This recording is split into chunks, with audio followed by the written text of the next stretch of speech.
You ever load into a world and just stand there for a second? Not because you don't know what to do, but because it feels like you're back somewhere familiar.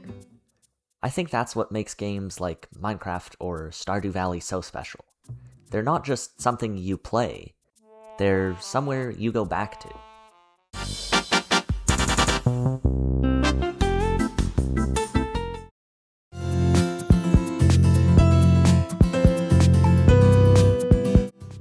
When looking at games as a whole, the majority have finite endings that you are working towards. You beat a final boss, or clear a final level, and then the credits roll. Almost everything that you do in these games gets you closer to the goal of reaching the end credits, and having a satisfying conclusion to your playing time.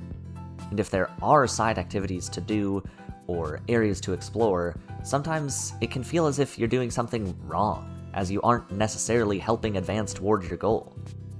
In most cases, once you beat these games, there is no need to continue playing them, as there is not much more to offer.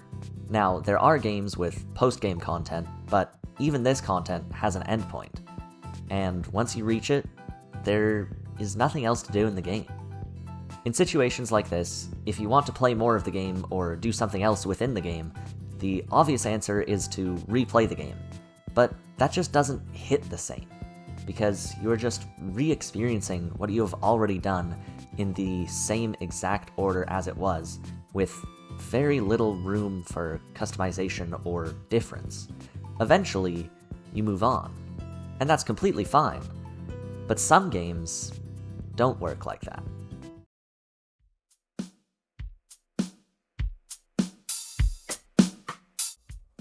I've touched on it before in previous videos, but some games just don't end.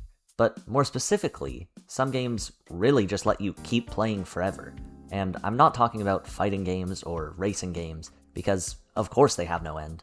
I'm talking about games like Minecraft, Stardew Valley, and to a lesser extent, Terraria.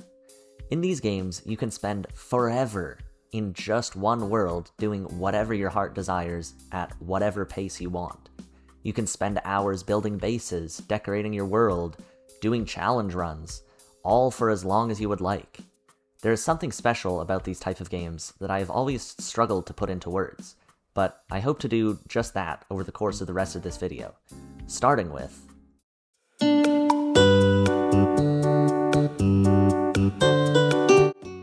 there's something magical about knowing that something you have created and put lots of time into will always be there for you to admire and add on to if you choose to do so. The knowledge that your world persists offers a sort of comfort. You know that it will always be there for you to work on and enjoy whenever you please.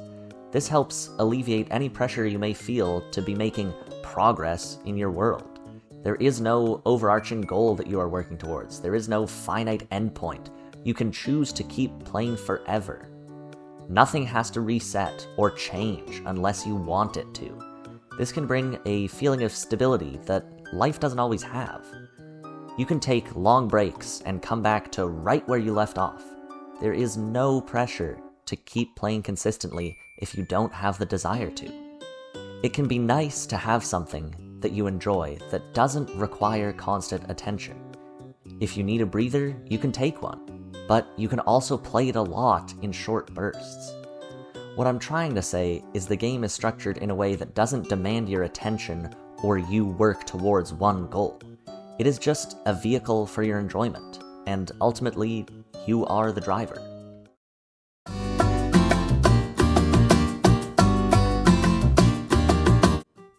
Another key feature of games like Stardew Valley and Minecraft is the fact that you can really consider anything you do to be progress. Sure, there are goals like beating the Ender Dragon or completing the community center, but even if you aren't directly working towards those large goals, it doesn't mean you are wasting your time. Plenty of people who play Minecraft have never beaten the Ender Dragon. They instead spend their time building bases, making machines, or just exploring the world, and that is completely fine. Another key part of this feeling is the fact that small actions can infinitely stack. In Stardew Valley, every time you plant a new crop, you are still working towards something. Yes, it may be a small amount of progress, but it's still progress nonetheless.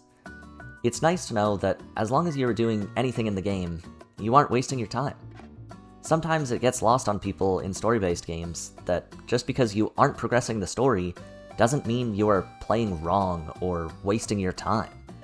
You are enjoying other parts of the game that designers put lots of time into. In a lot of cases, in many different game types, it can feel like the game gives you a goal to work towards. You feel pressured into doing only that, and if you don't do it, you can almost feel guilty. To be honest, I kind of felt this way for Tears of the Kingdom. I didn't really take my time with the game. I didn't do side quests or take my time to explore the vast world until I had already completed the main story. And by that point, I had had enough of the game because I spent almost 2 weeks straight powering through the game just to finish it. Looking back, I really wish I had taken my time and enjoyed the grand journey Nintendo designed. I've never felt this way about a Minecraft world or a Stardew farm, because I explicitly choose exactly what I want to do and how I want to do it. And that is a big reason that I have such a fondness for these games, because it feels like I myself created the experience I had, and that feeling is pretty magical.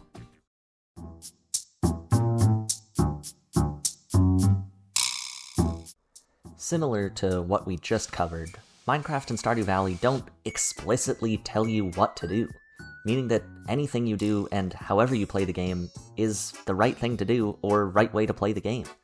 These games may give you goals like the community center, but you can choose to completely ignore it and just spend your time designing your farm, and if that makes you happy, there is no problem with doing so. And if you decide to eventually complete the community center, that's great. But if not, that's also great. There is technically no need for quote-unquote progress. You get to just experience the game however you want, whenever you want, and the game isn't going to care. There is no wrong way to play. It will always be there for you to come back to if you want. But if you don't feel like it, you aren't missing part of a story. You finished it how you wanted it to end.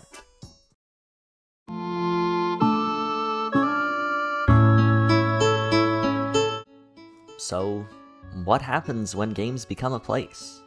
They become a kind of time capsule. You can go back and see what you were building, what you cared about, and what your goals were at the time. It's like a snapshot of who you were in that moment, but something that you can actually walk through again. You also end up tying a lot of memories to these worlds, because of just how much time you spend in them shaping everything to your liking. I think that's a big part of why Minecraft feels so nostalgic.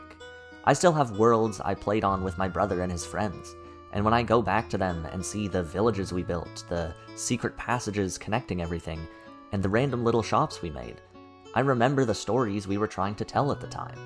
It brings back those moments in a way that's hard to explain unless you've experienced it. Being able to walk around those places again, exactly how they were when those memories were made, is something really special.